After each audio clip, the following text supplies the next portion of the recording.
much of the shifting conversation on development is happening here in the UK, and it's being driven by the UK government and many fine research institutions here in London and the broader United Kingdom on this issue of governance. And so there's been a discussion around what's called the golden thread of governance that I think has created a political window to rethink how we use foreign assistance to support governance-related issues. Both there's a political window, and there's been about 20 or 25 years of research by folks like Robinson and Acemoglu. Many of you may have read the book Why Nations Fail, but also my wife's favorite economist after her father and her two brothers. Their fourth favorite economist is Douglas North, the famous institutional economist. And there's been the institutional economics stream of thought that it also heavily influenced USAID. The bilateral equivalent of DFID in the United States has just come out with a new democracy, human rights, and governance strategy, and cites significant work by folks like the Acemoglu and Robinson work, the Douglas North work.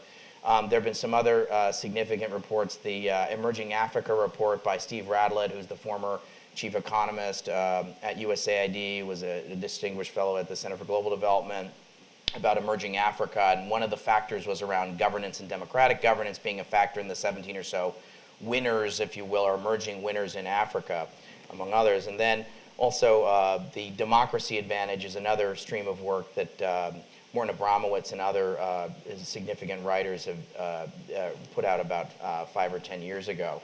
So there's a political window, I think, driven by the United Kingdom, frankly, as well as a research window that opens up the possibility for us to rethink how we use our limited foreign assistance. And the argument that we make is that there's an opportunity to shift some resources towards a series of governance issues, in particular, strengthening government capacity and effectiveness, strengthening rule of law, improving regulatory policies. I'm not saying more regulation or necessarily less regulation, but clearer regulation and regulatory bodies that are enforcers of regulation.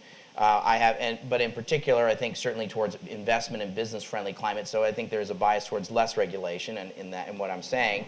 And fourth, barriers to entry in terms of participating in a free economy.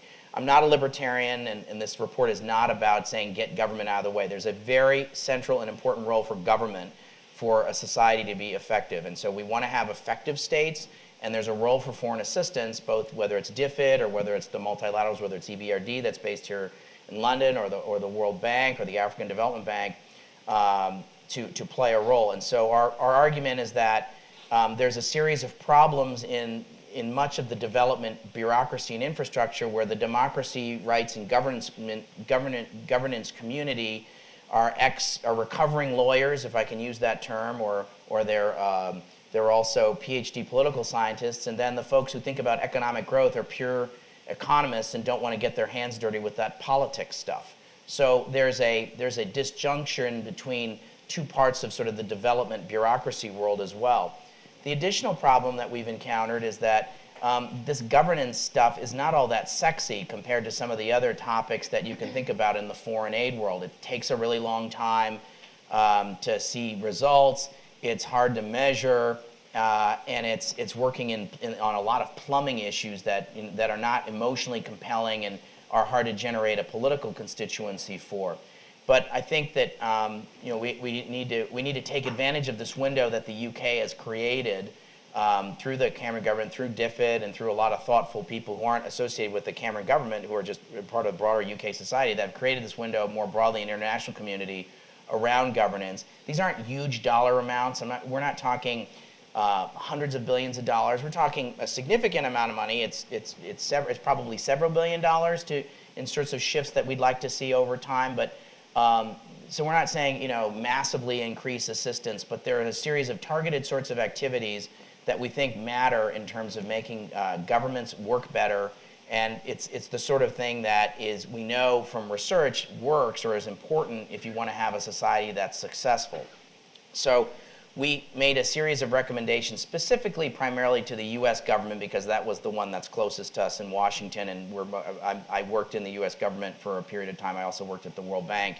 And so we talked about several things, but I think are applicable across a series of donors. We went and visited 3 countries as part of this work. We looked at Tanzania, we looked at Indonesia, and we looked at Peru as frankly, three democracies. I'd also put on the table our bias that we'd like to move towards democratic governance. We think that's where I think it's certainly a bias in Washington, but I also think here in Europe as well, I think that we want to move to see societies move towards democratic governance. And there's certainly examples, whether it's China or Singapore, where people will say, well, look, you can have economic prosperity without democracy.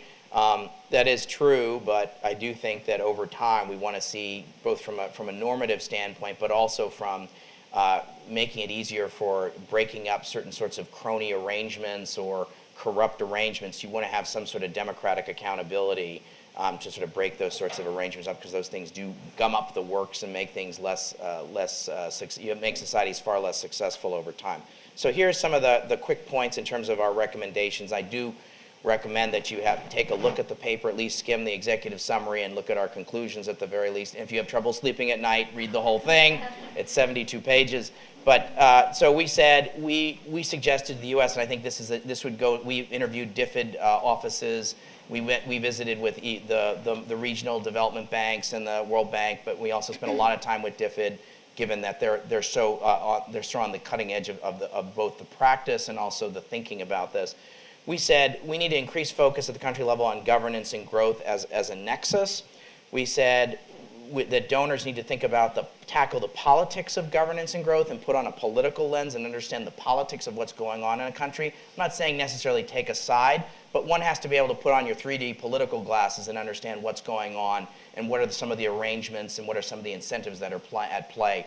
I think oftentimes the development community eschews dealing with politics. They don't like to think about these things, or if they're from an economics background, it's not something they want to get their fingernails dirty with. I think it's an important thing, and I think that's one of the things that the research has been showing. Our view is we should make some investments of people, time, and money towards this governance and growth set of issues. Our view is, in the U.S. context, at least to get people's attention, we said, out of the $30 billion official development assistance budget of the United States government, you ought to shift $1.5 billion. Do I think that's going to happen anytime in the next 12 months? Probably not, but did I want to get some people's attention in the system? I did, and I think we're going to get some attention by saying that. We need to do a far better job within the bureaucracies of having these in essence separated stovepipes talks to each other. The democracy, human rights, and governance community talk to the economic growth people and understand that states matter and state effectiveness matters. And then our view was, pick a dozen or so or 24 countries that are, that seem to be most promising. We went and looked at 3 that we thought at least were interesting. In the case of Tanzania, Peru, and Indonesia, and we had sort of some recommendations. One of our quick takeaways was, okay, at least in the U.S. government context, not in every donor context, there's very much a supply-driven donor situation where we're answering the mail on certain important basic human needs, but these sorts of issues of governance that at least the research says is important is totally underfunded or orphaned. So people are not walking the talk, at least in the U.S. context, and I suspect in much of the rest of the donor community, of saying governance is important. But then when push comes to shove, and you say, okay, well, where are you going to put your people, time, and money to that? People say, well, actually, no, I've got my 3 or 4 pet rocks of other topics that I want to keep funding because I've always been doing that. So we think there's a political window here. I think the UK has done it.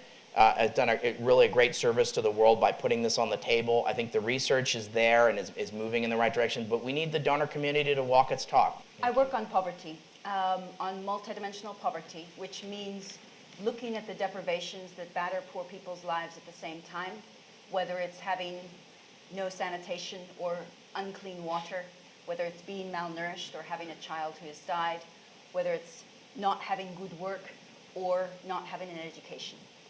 And we develop profiles at each individual or household level of the people that experience these kinds of poverty together.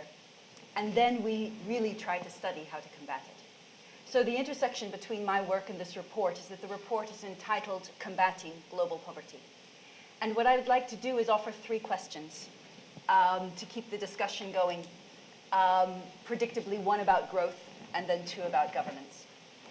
So the report frames these investments in growth and governance as being critical means to reduce poverty. Whether poverty is defined by income or in a multidimensional way is not clear, so I'm going to take a broad view of poverty as including things like malnutrition or not ever having an education.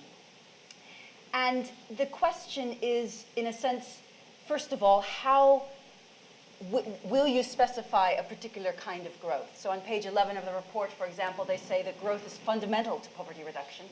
And yet on page 14, they say that poverty reduction has to supplement growth because in so many countries there have been impressive growth rates and yet an ongoing number of people who have not had other reductions. This is one of the surprises that I think has come up in the past 5 years when we have had data now on growth, on income poverty reduction, and on other kinds of reduction.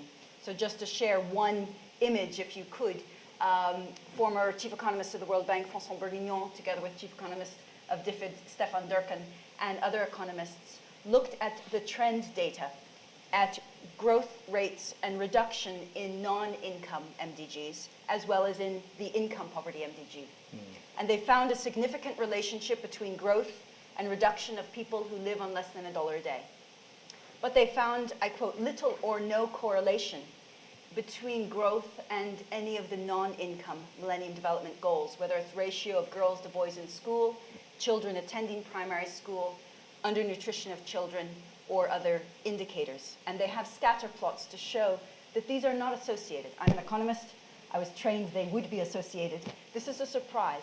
And it's been a surprise that motivates people to really examine the kinds of growth that include reductions in these deprivations and also the complementary sectoral policies that will enable that growth, which in many cases is essential, and I completely would acknowledge that, but enable that growth to become a growth in achievements for poor people in these other dimensions. And so that's one question where I think a bit of discussion would be very useful.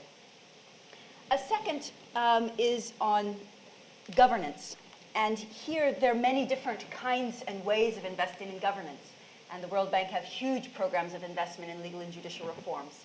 And so what I wanted and what I was hoping you could clarify here is what particular kinds of governance investments for donors will have the biggest impact on poverty.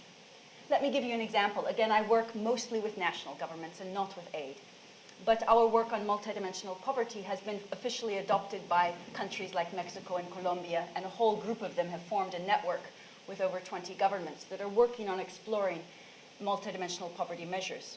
And there are two primary motivations. One of them is they get the results faster than income poverty, so it happens within an election cycle. You put kids in school, your poverty changes right then, and not when the kids grow up and earn an income. But the relevant bit, I think, for this discussion is that they can use different metrics to coordinate policies. So very briefly, in Colombia, the government has set up a committee of ministers, and no delegates are permitted, chaired by the president, where they go through each of their 15 indicators. And they find that having a meeting with people from different sectors together, holding them accountable for their delivery of certain sectoral objectives, helps to coordinate policies and to break the silos that so often exist. So I really wanted to know what kinds of governance reforms you were looking at. And I will close with my second question on governance, which is whether some of the existing programs could, in a sense, be recalibrated to have a fit. So you describe a lot of AID investments as being meeting basic needs, and I don't know a lot about that. But I would observe that in some, one area where I know a bit is the Feed the Future program, where we've done the Women's Empowerment in Agriculture Index. And women's empowerment in agriculture is not correlated with income, it's not correlated with their education levels, and it's not immediately correlated with official political participation. And yet it seems that these kinds of investments could be a long-term contribution.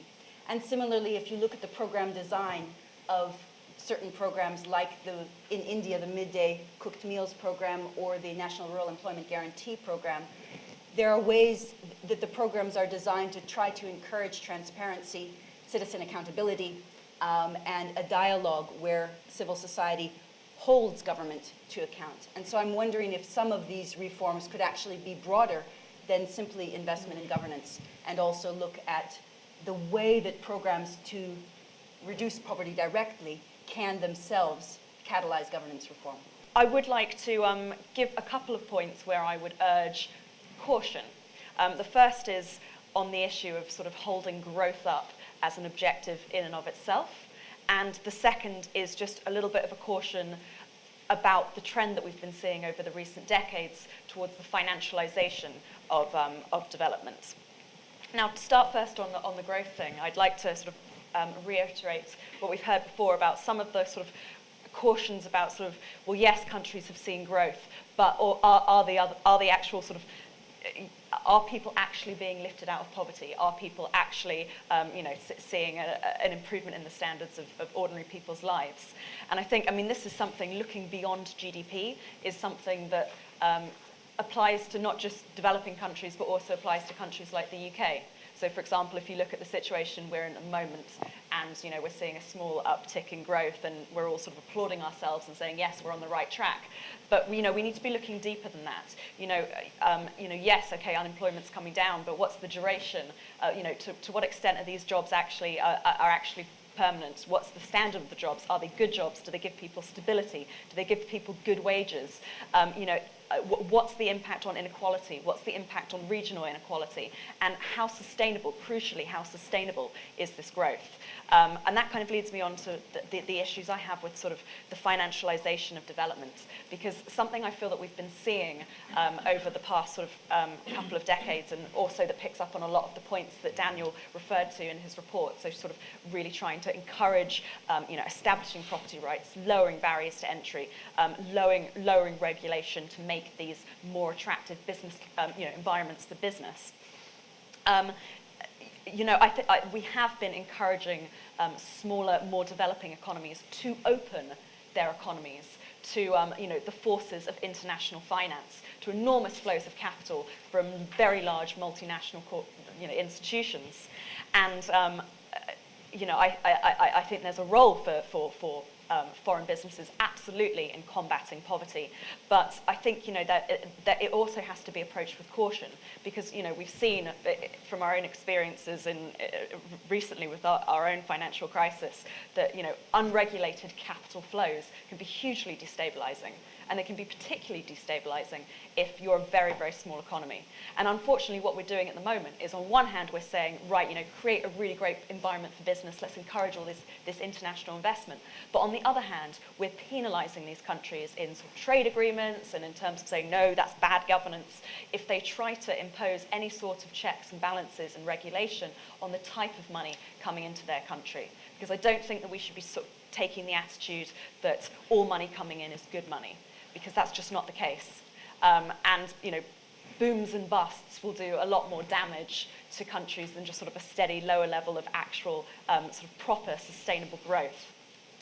So I really do think we need to be looking at allowing these smaller economies to explore things like capital controls, like countries like Brazil have been doing, but taking a more radical stance on it than sort of the IMF, who's very much changed its point of view on this recently, over the past few years in light of the crisis, but still hasn't gone far enough in terms of understanding that for a lot of economies, these are tools that should not be sort of chastised, but are tools that can be used in sort of everyday governance of your economy, not just when you're in the middle of a financial crisis.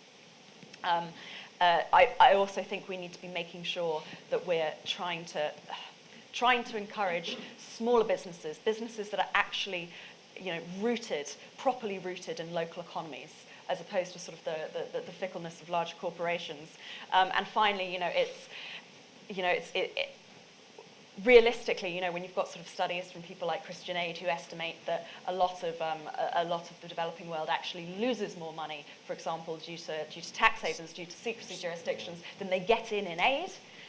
We need to be going beyond aid. We need to be saying we need to not just be concentrating on alleviating symptoms, because obviously that's what aid is, but we need to be tackling root causes. We need to be looking at things like eliminating secrecy jurisdictions, properly eliminating them. So we're not just encouraging like the downright looting of states, but also looking at things like global financial stability and questioning, yes, big business is good for some things, but as we've all seen recently, big business can also make mistakes. So we need to give these countries the freedom to control the money that's actually coming in and out.